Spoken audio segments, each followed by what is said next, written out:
The authorities want to pursue criminals into cyberspace and want to revamp the law to make it easier to get people who can no longer be dismissed as pranksters. That actually a 14-year-old was able to create one of the most popular underground hacking forums in the world. It's astonishing. The US prosecutors will start from the point of adulthood and ignoring the fact that the conduct may have taken place when the defendant was a minor. Surely he has established a real risk of human rights being breached should extradition proceed. Children should absolutely never be tried as adults for their crimes. Should they be held accountable? Yes. Should there be consequences for their actions? Yes. Should those consequences be the same as an adult that has a fully functioning prefrontal cortex? No. Well, my name is Bakas, and I've been running a cybersecurity magazine called Hackerforum since 2011. It was in 2017, and I heard about RaidForums. I was told by someone that their data leak section is blowing up. RaidForums was the go-to forum, leaks and hacks. It was a huge, not only forum, but also trading platform, exchange platform.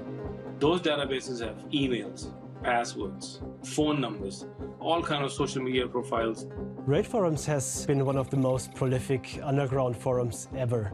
Due to its nature of being in the clearnet, very accessible, very easy to be found, while its roots were organizing and raiding. So Omnipotent, he started RaidForums so he could start his own raiding platform. The idea basically emerged with the pranking people by abusing the live stream. There's a ghost in here. Now, if you're not familiar with what a Twitch raid is, the concept behind a Twitch raid is sending viewers to another Twitch stream once yours has ended. If one live stream is over on Twitch, Twitch would allow all those viewers to go to someone else's Twitch. What is happening right now? Yo, guys, how many viewers do I have? This must be a raid. Who is this? It started as a good idea that turned into disastrous pranks. They would bully people. I gotta hate raid. Let's fucking go. They would give bomb threats. Kids, teens, and adults all engage in this idea of kind of dark play or subversive play where the intent isn't to harm, although that is the impact. And it comes from a place of wanting to entertain people, including themselves, as well as their friends. It was not planned as this uber criminal forum platform whatsoever. I remember he posted something that no malicious activity is allowed on this forum other than just raiding.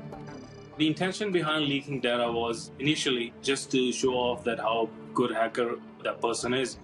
They would leak data and they would get compliments from others and they would go for even bigger fish. The hacking that kids engage in, a lot of times it is supported and encouraged by their peers. It's not impossible for someone else to step in and say, hey, you can take these skills and you can make money off of them. They found that data is very valuable, so they started selling data.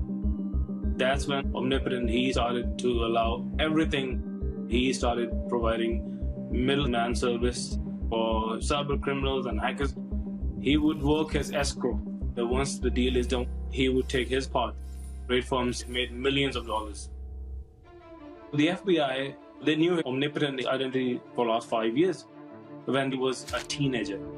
It was interesting that he started this forum at 14. That actually a 14-year-old was able to create one of the most popular underground hacking forums in the world. It's astonishing. The FBI, they knew because he went to the United States on a visit. He was immediately taken into custody where his devices were seized. But they didn't arrest him. That he was a minor, he wouldn't get much time in prison. So they let him run the platform.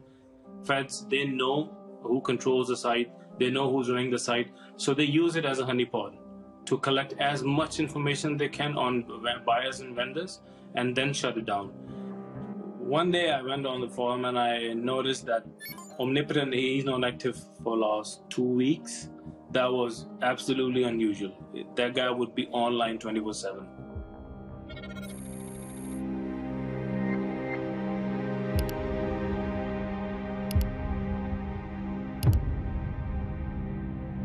RaidForums is seized. His database is with the FBI. I think he would be extradited to the United States, where he's seeing big jail sentence. My name is Ben Cooper. I specialize in defending extradition cases. Mr. Santos Coelho has his case currently ongoing, so it wouldn't be appropriate for me to comment.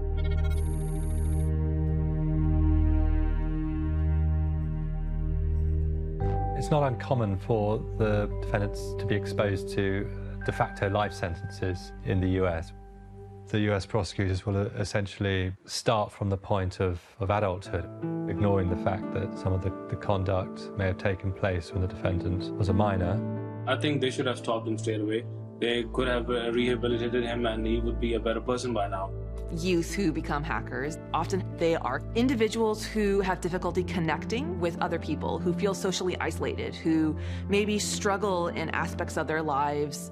And if a hackerspace is providing that, then it makes a lot of sense that that's where they end up.